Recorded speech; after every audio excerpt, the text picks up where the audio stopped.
오늘 본문 39절에 보면 그가 나의 행한 모든 것을 내게 말했다, 그런 표현이 나오고 있습니다. 그 이야기는 이 여인이 생전 처음 보는 분인데 그럼에도 불구하고 누군지 나를 알아맞히고 내가 어떤 삶을 살고 있었는지 속속들이 알아맞혔다 하는 그런 그 표현이겠죠. 그렇지만 사실 이 여인이 사마리아 도성에 있는 사람들에게 복음을 증거하러 가고 예수님을 전하러 갔던 데는 그것이 주 원인은 아니었던 것 같습니다. 29절에 있는 말씀도 거슬러 올라가서 보면 나의 행한 모든 일을 내게 말한 사람을 와보라, 이는 그리스도가 아니냐, 이렇게 전했어요. 그러면 그 여인이 지금 주안점을 두고 전한 말씀이 무엇인가? 혹 이것이 내가 만난 그분이 쪽집게 무당처럼 잘 알아맞히는 사람이다라는 것이 강조된 건지, 아니면 바로 그분이 우리가 그렇게 애타게 기다리던 메시아야, 이것이 중심인지 여러분 보시면 아시겠죠. 이는 그리스도가 아니냐, 이것이 강조된 부분입니다. 그렇다면 이 여인은 지금 신기하게도 내가 과거에 걸어온 이 모든 것을 알고 계신 분이 있는데 그것이 그렇게 중요한 게 아니라 그보다 더 중요한 것은 바로 그분이 메시아, 우리가 기다리던 그리스도, 바로 그분이야 라고 강조를 하게 된 것이죠. 이것은 결과적으로 그 여인의 행동을 보면 또 확인이 됩니다. 그 여인이 그 이야기를 가지고 마을로 달려가서 이야기를 전했다고 했습니다. 그 마을 사람들은 어떤 사람들입니까? 피하기를 원했던 사람들입니다. 이 여인이 회피하기를 원했던 사람들이에요. 대인 기피증을 앓을 정도로 동네 사람들, 자기의 그 과거를 다 알고 수근수근대는 사람들 만나기를 싫어했습니다. 그렇기 때문에 떼학볕에도 불구하고 물을 기르러 그런 시간에 나갈 정도로 사람 만나는 게 부담이었던 사람이에요. 그럼에도 불구하고 지금 그 사람들을 만나러 달려갑니다. 가가호 문을 두드리며 그들에게 이 소식을 알리고 있습니다. 그 이야기는 무엇일까요? 쪽집게 무당 하나 만났다고 이렇게 행동할까요? 그렇지는 않다는 거예요. 만약에 예수님을 단순히 쪽집게 무당 정도로 생각했다면 이 여인은 이렇게 했을 것입니다. 예수님을 붙잡고 물어보겠죠. 지금 내가 당신 말대로 5번 이혼하고 6째하고 살고 있는데 이 남자는 어떻소? 쓸만한 것 같어? 뭐 이런 얘기를 질문한다든지, 뭐 아니면은 내 인생이 앞으로 어떻게 되겠냐고 뭐 이런 질문을 한다든지 궁금한 것들을 물어보는 것으로 계속돼야 되지 않을까요? 근데 여인은 그런 것 묻는 것을 하지 않고 거기에서 스탑하고 그 소식을 마을로 달려가서 그렇게 회피하려 했던 사람들에게 전하고 있습니다. 자, 그가 보인 이 행동 하나만 보더라도 우리는 확인할 수 있습니다. 이 여인이 마을로 뛰어갔던 이유는 그저 귀신같이 알아맞히는 어떤 사람을 만났기 때문에, 그 호기심의 충족 때문에, 자, 마을 사람들도 같이 가자, 여러분들의 호기심도 한번 충족해보자, 이것은 아니죠. 그것은 그 여인이 달려간 목적이 아니었습니다.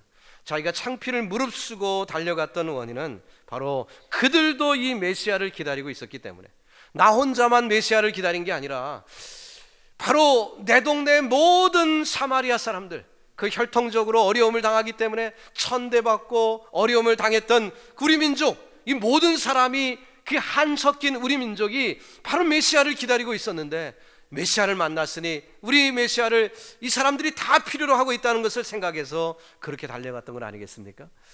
이 사마리아 사람들은 모두 마음 한구석에 상처를 가지고 있던 사람들이었습니다.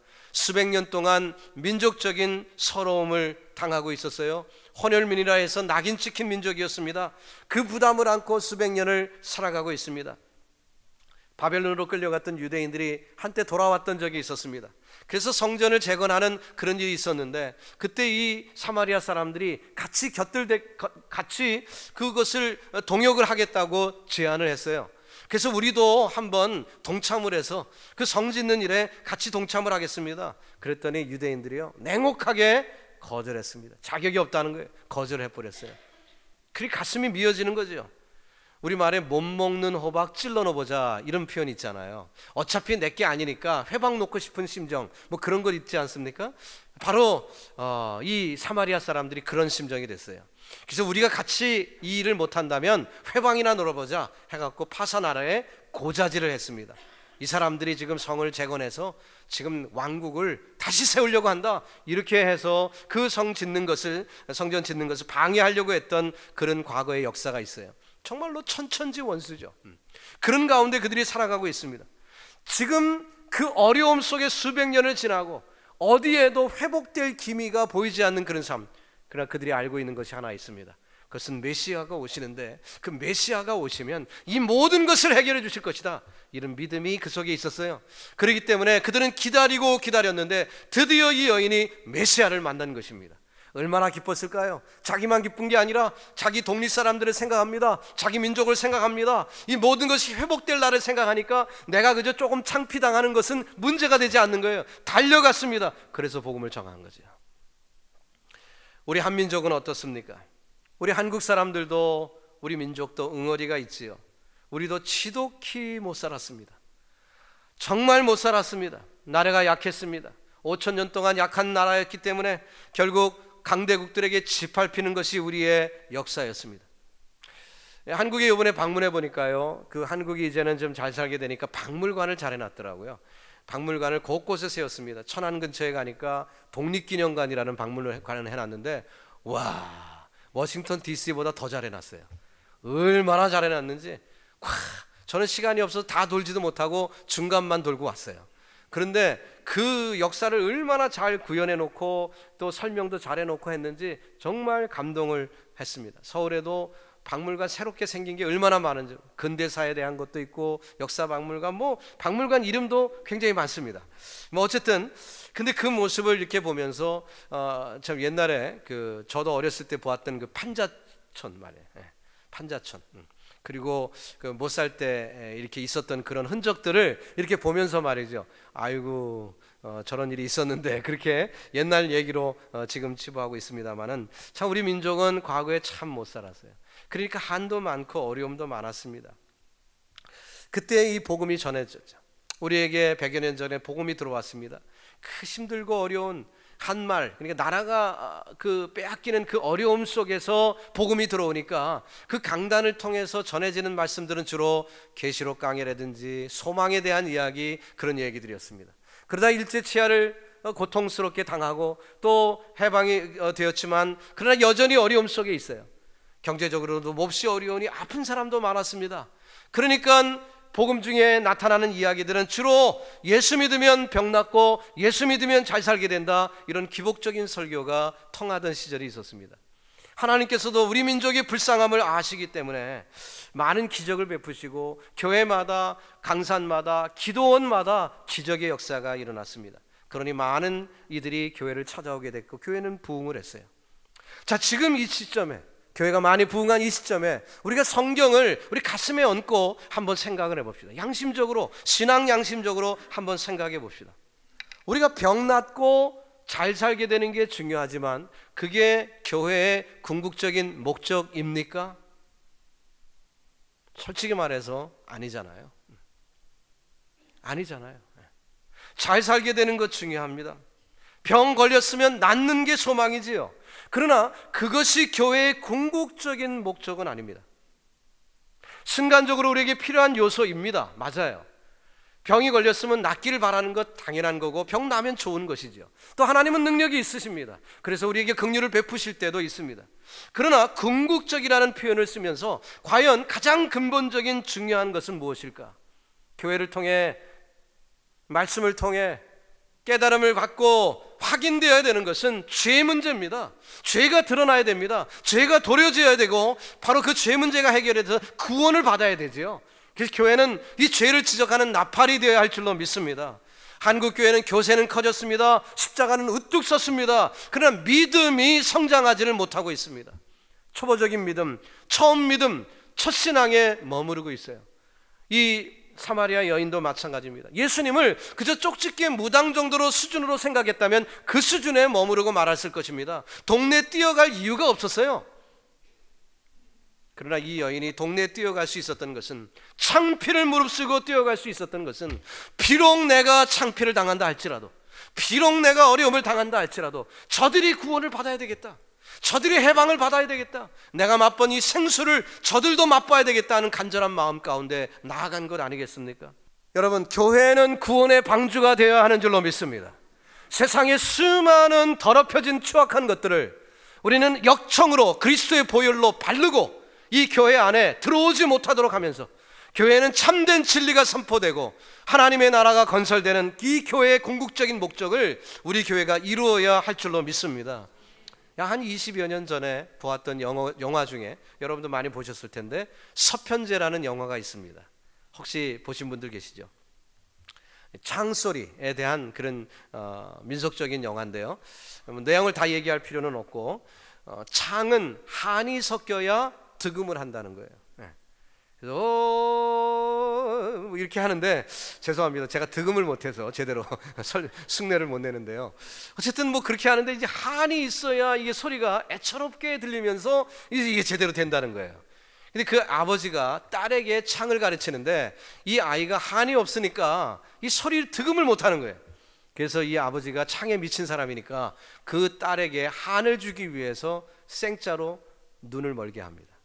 독약을 타갖고 먹여갖고 눈 멀게 하는 거예요. 그래서 눈을 멀었어요. 눈이 머니까 어떻게 됩니까? 한이 생겼어요. 한이 생기니까 드디어 득음을 하는 거예요. 그래갖고 그 창소리가 구슬퍼지고 막 뭐 소리가 뭐 애처로웠다 뭐 하는 내용이 그 중간에 이렇게 있는데 어쨌든 이 한이 있는 민족이에요, 우리 민족이. 그러니까 그런 영화가 그 당시에는 제일 많이 보여진 그런 영화였다고도 합니다. 그렇지만 복음을, 저와 여러분이 접하고 있는 하나님의 말씀, 이 복음을 한풀이 수준으로 이해하면 곤란하다는 거예요. 한풀이 수준으로 이해하면 곤란하다는 거예요. 다른 곳에서의 예수님의 사역과 지금 수가성에서의 예수님의 사역을 좀 비교해 보면 특징적인 것이 하나 나타납니다. 그럼 뭐냐면요, 여기서는요 이적을 행하시지 않았어요. 이 수가성에서는 장님을 뭐 눈을 뜨게 했다든지 안진뱅이가 일어났다든지 뭐 그 흔한 그 이적들을 이 수가성에서 행하시지 않았습니다. 그럼에도 불구하고 오늘 성경에 보니까 많은 사람들이 예수를 믿게 됐다 이렇게 기록하고 있습니다. 이 점이 상당히 중요하다는 것입니다. 우리 한국교회가 아직도 극복하지 못하는 것은 이 기복주의가 판을 치고 있다는 것입니다. 물론 기적을 부인하는 것이 아닙니다. 기적은 있습니다. 하나님은 능력의 하나님이요 긍휼을 베푸실 때 기적을 나타내 주십니다. 하나님은 은혜로 우리에게 이적을 베푸시고 이적을 체험할 수 있습니다. 이 일은 저와 여러분이 속한 우리 퀸스 한인교회에서도 많이 경험된 바고 저 역시도 체험한 사람이에요. 하나님이 베푸신 은혜를 체험한 사람입니다. 자, 그렇지만 그것 때문에 예수 믿는다고 얘기한다면 곤란하다는 거예요. 그것 때문에 교회의 뜰을 밟을 수 있어요. 그것 때문에 교회에 나올 수 있어요. 지지리도 못 사니까 주변의 사람이 그러지 말고 한번 예수 믿어봐, 교회 한번 다녀봐, 그 이야기를 듣고 도저히 문제가 해결이 되지 않으니까 교회에 나왔다 은혜 받는 그런 사람들이 있어요. 그러나 우리의 신앙이 거기서 멈추면 안 된다는 얘기를 하는 것입니다. 사마리아의 여인이 문제 때문에 우물가에 나왔고 문제 때문에 예수님을 접하게 됩니다. 그렇지만 거기에서 머물렀다면 사마리아 성의 구원은 베풀어지지 않은 거예요. 거기에서 머물렀다면. 고쳐주면 믿고 안 고쳐주면 안 믿겠다? 이런 신앙이면 곤란한 거죠.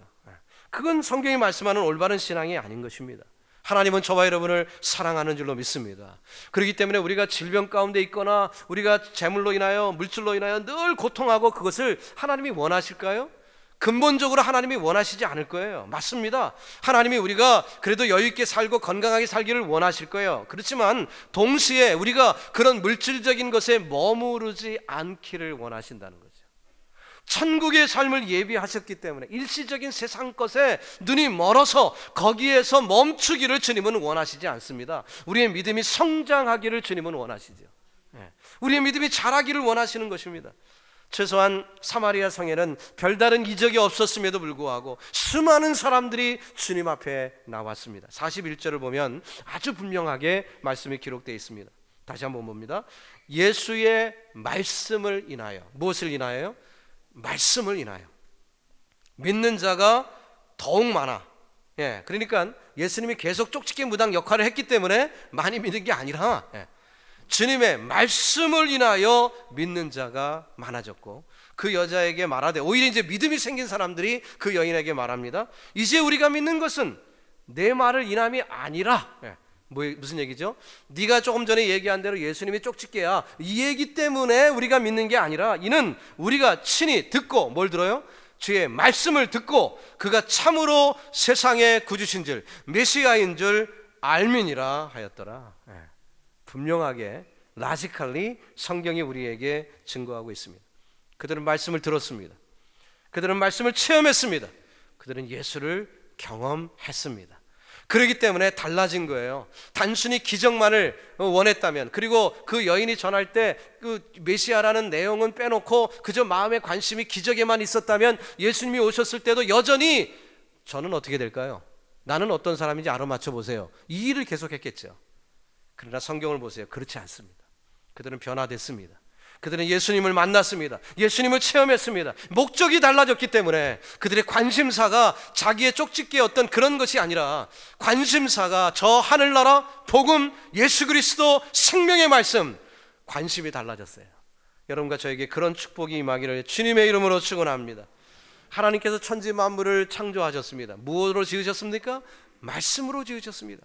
요한복음 1장 1절에 뭐라고 기록됐습니까? 태초에 말씀이 계시니라 했습니다. 예수님의 닉네임은 말씀이에요. 예수님의 별명은 말씀입니다. 그렇기 때문에 이 말씀은 얼마나 소중한 것인지 모릅니다. 사실 이 말이라는 것은 대화잖아요. 대화를 위해서 필요한 거잖아요. 그러면 말이라는 것은 상대방이 있어야만 존재하는 것입니다. 의미가 있는 거예요. 혼자 그냥 독백을 하는 것은 말의 의미가 없는 거죠. 들어주는 사람이 없으니까. 그러나 말이라는 것은 상대방이 있고 내가 있어야 이 대화를 통해서 의미가 왔다 갔다 하는 건 아니겠습니까? 상대방과 교제를 위해서 하는 거예요. 그렇다면 어떤 의미에서 하나님은 말이 필요 없는 분입니다. 왜냐하면 피조물은 하나님과 상대할 자격이 안, 우리는 하나님을 상대할 자격이 없어요. 그러니까 하나님은 굳이 말씀할 필요가 없었어요. 그렇지만 말씀하셨어요. 그렇지만 말씀하셨어요. 왜? 말씀의 목적이 뭐죠? 우리와 교제하기 위함이에요. 우리와 대화를 트시기 위하여 말씀을 하신 거예요. 예수님이 지금 사마리아 사람들에게 말씀을 전하는 것은 그들과 대화를 통하여 교제하고 그들이 하나님을 알게끔 만들기 위하여, 그래서 말씀을 나누신 거죠. 오늘도 이 말씀을 우리가 읽고 듣는 이유는 하나님께서 주신 이 말씀을 통해 우리가 하나님을 알아가고 주님과 교제하는 시간인 줄로 믿습니다. 아는 것이 중요해요. 어느 날 제가 차를 타고 맨하탄을 운전합니다. 제 아내가 옆에 있다가 엠파이어 스테이트 빌딩, 큰 높은 빌딩을 보면서 제게 질문을 던집니다. 아, 목사님, 제 아내가 저한테 여보라고 해주면 참 좋겠는데 20몇 년, 거의 30년 가까이 사는데 아직도 여보라는 말을 안 해요. 그래서 제가 이렇게 참 그렇게 살고 있습니다. 어쨌든 이 목사라는 신분이 참 그런 거는 안 좋은 것 같아요. 근데 제 아내가 이제 저한테 말을 걸면서 아, 저 엠파이어 스테이트 빌딩은 참 비싸겠죠? 이렇게 물었다면, 그리고 제가 거기에 대해서 아는 체 하면서 물론이지, 굉장히 비쌀 거야, 분명히 100만 불보다는 더 비쌀 거야, 제가 이렇게 얘기했다고 합시다. 그러면 이 말이 맞는 말입니까? 틀리는 말입니까? 맞기는 맞아요. 말은, 그죠? 100만 불보다 비싸잖아요. 그러니까 맞기는 맞는데 이게 안다는 거예요? 모른다는 거예요? 모른다는 거죠. 근데 우리 신앙 수준이 그렇게 하시는 분들이 너무 많다는 거예요. 우리의 신앙이 아는 것 같은데 실상은 몰라요. 맞기는 맞아요. 예수 믿으면 구원받는다 알아요. 그래갖고 교회 다니고 뭐 이렇게 신앙생활을, 기도도 하고 뭐 말씀도 있고 다 해요. 근데 아는 수준이 어느 수준이에요? 엠파이어 스테이트 빌딩을 딱 돌아보면서 100만 불은 넘을 거야, 이 수준에서 머물러 있다니까요. 만약에 이 여인이 예수님께 나와서 쪽집게 무당 경험만 가지고 있었다면 그 수준이에요. 야, 예수님은 능력이 많다, that's it. 그래서 곤란하잖아요. 제대로 알아야죠. 제대로 알아야죠. 그래서 예수님이 그곳에 계신 것이고 대화를 트게 되는 것입니다. 우리가 이웃과의 관계를 계산할 때도 그 관계가 깊은 사람이냐 얕은 사람이냐 어디서 차이 납니까? 관심의 대상을 보면 알아요. 예를 들어서 그 사람이 아플 때 내가 어떤 느낌이 드느냐. 나도 막 아프고 막 그런 것 같으면은 마음이 막 괴로우면은 깊은 사이예요. 그러나 이 사람이 지금 죽을 병이 걸렸는데 그랬어? 하고 쓱 지나가면 인포메이션 수준이면 그건 깊은 사이가 아니에요. A라는 사람이 너무너무 즐거운 좋은 일이 벌어졌어요. 그냥 막 비즈니스가 잘 되고 막 좋은 일이 벌어졌어요. 그러면 함께 즐거워하고 좋으면 깊은 사이예요.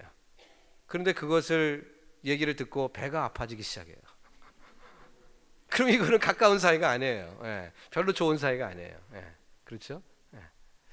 자, 이런 문제들이 있습니다. 그렇기 때문에 우리가 신앙생활을 엉성하게 해서는 안 된다는 거예요. 교회는 이래야 된다 저래야 된다 말은 하는데 아는 것 같은데 실상은 몰라. 실상은 몰라요. 왜죠? 예수님을 모르니까. 예수님하고 교제를 안 했으니까. 예수님의 아픔을 모르니까. 예수님의 기쁨을 같이 기뻐하지 않고 있으니까 모르는 거예요. 그건 아는 게 아니에요. 여러분과 제가 한번 양심의 손을 얹고 도전을 해보세요. 예수님의 아픔을 내가 아파하고 있는가? 예수님의 기쁨을 내가 기뻐하고 있는가? 예수님의 기쁨이 내 기쁨이요, 예수님의 아픔이 내 아픔이면 여러분은 예수님과 깊은 교제를 나누는 사람인 줄 믿습니다. 그러나 아직도 그냥 예수님을 그냥 아는 것 같은데도 기쁨이 뭐 전혀 느껴지지 않고 예수님의 아픔도 전혀 느낌이 없으면은 미안하지만 깊은 사이는 아니죠. 기독교에서 가장 중요한 것이 무엇입니까? 예수님과의 관계입니다. 하나님과의 관계예요. 결국은 그것 아닙니까? 하나님이 무엇을 안타까이 여기시며 정말 간절히 원하시고 계시는 그 탄식을 우리가 느끼고 있다면 우리는 그렇게 할 수밖에 없습니다. 그것이 내 인생의 중심이 될 수밖에 없어요.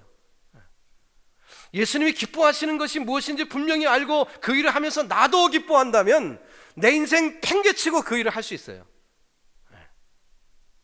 주님과 깊은 교제를 하고 있기 때문에. 이 여인이 그랬던 것이죠. 짧은 기간이지만 이 여인의 신앙은 깊어졌어요. 마을로 가면 자기는 창피를 당해요. 마을로 가면 나는 수치를 당해요.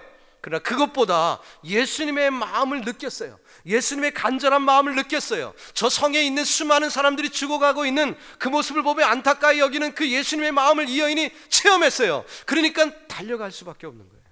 내가 비록 창피를 당한다 할지라도, 내가 비록 수치를 당한다 할지라도 달려갈 수밖에 없어요. 주님께서 거기에 은혜를 베푸신 것입니다. 여러분, 우리가 그 가까운 사이면은 기쁨도 같이 나눌 수 있어요. 또 가까운 사이면 아픔도 같이 나누는 거예요. 이 여인은 예수님의 기쁨에 동참하고 예수님의 안타까움을 함께 체험하며 그 일을 경험한 것입니다. 당장 동네에 뛰어들어갔어요. 처음에 반응은 시큰둥했겠죠. 그러나 이 여인이 변화됐습니다. 조금도 창피 여기지 않아요. 옛날에는 조금 얘기만 꺼내면 그냥 시큰둥해가고 막 팍 튕기는 그런 사람이었는데, 아니 자기의 부끄러운 얘기를 스스스스 하면서 이렇게 얘기한 그분 메시아 아니겠느냐, 메시아니까 한번 가서 보자, 이렇게 얘기를 하는 거예요. 어이구, 뭔가 변화됐구나, 진짜인가 보다, 달려가 보자. 그들도 예수님을 만나 주님을 체험하게 됩니다. 오늘날도 하나님께서는 부끄러운 사람들을 쓰십니다. 연약한 자들을 쓰세요. 희한하게 뭐 잘나가는 사람들 쓰기보다 연약한 자들을 쓰십니다. 여러분 생각해 보세요. 하나님 말씀 잘 들을 대상이라면 천사를 쓰시는 게 낫지요. 천사들은 절대 볼종할 텐데. 그런데 왜 추한 인간을 쓰실까요? 이유가 뭘까요? 인간에게는 살아있는 간증이 있기 때문에 그래요. 우리는 서름당해 봤습니다. 그러나 천사는 서름당해 본 적이 없어요. 우리는 굶어 본 적도 있고 우리는 쫓김을 당한 본 적도 있어요. 그러나 천사들은 그것 때문에 고민해 본 적이 없어요. 주님은 우리같이 연약한 지체들을 쓰시기를 원하십니다. 여인의 간증은 호소력이 있었습니다. 생생하게 살아있는 적용이 나타났습니다. 주님을 만난 자 부끄러움 없습니다. 이미 용서받았기 때문인 줄로 믿습니다. 사람들은 여인의 말을 듣고 그냥 앉아 있을 수가 없어요. 달려갔지요. 주님을 만났습니다. 주님의 발자락을 붙잡고 더 유하기를 요청했더니 40절의 말씀을 보니까 예수님이 이틀 더 유하기로 하셨어요. 그래서 그들에게 주옥 같은 말씀을 전하고 그 성이 주님 앞에 돌아오는 놀라운 축복을 경험하게 되었습니다. 자, 주를 믿게 된 동기가 무엇이라고요? 42절 다시 한번 리마인드 위에서 읽습니다. 그 여자에게 말하되 이제 우리가 믿는 것은 내 말을 인함이 아니니 이는 우리가 친히 듣고 그가 참으로 세상의 구주신 줄 알미니라 하였더라. 아멘. 여러분, 저와 여러분도 이런 체험적인 신앙 나누기를 주님의 이름으로 축원합니다. 예수가 메시아다 체험했다는 거예요. 그러나 유대인들은 그런 반응을 보이지 못했습니다. 누가복음 14장 16절 이하에 보면 예수님의 안타까운 말씀이 기록되어 있는데, 거기에 보니까 나는 밭을 샀으니까 못 갑니다. 나는 소를 샀으니까 못 갑니다. 나는 장가 들었으니까 못 갑니다. 이렇게 핑계를 댑니다. 주님의 안타까운 심정이죠. 그 주님의 안타까운 심정을 이 여인은 같이 누렸어요. 그렇기 때문에 함께 나누기를 원했고 함께 증거한 것입니다. 여러분, 저와 여러분에게 무엇이 더 급할까요? 밭을 사는 것, 소를 테스트하는 것, 장가 가는 일이 더 급합니까? 그것이 더 소중한가요? 참된 예수 그리스도 메시아를 만나면 중요시 여기는 게 바뀔 줄로 믿습니다.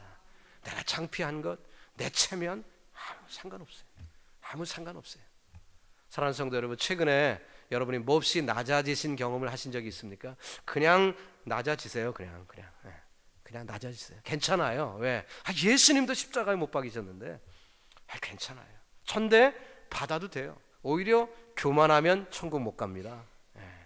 교만 가지고는 천국 못 갑니다. 그것이 극복돼야만 천국 가지요. 말씀을 체험하는 귀한 성도들 되시기를 주님의 이름으로 축원합니다. 소원하기는 이제 말씀을 정리하면서요, 우리 교회가 정말 예수님의 마음을 깨닫고 예수님의 마음을 체험해서 주님의 애통함을 함께 애통히 여기고 주님의 기쁨에 함께 동참하는 우리 교회가 되기를 주님의 이름으로 축원합니다. 그래서 하나님의 마음을 시원케 해드리는 영광의 제단 우리 퀸스 한인교회 되기를 예수님의 이름으로 축원합니다. 기도하겠습니다.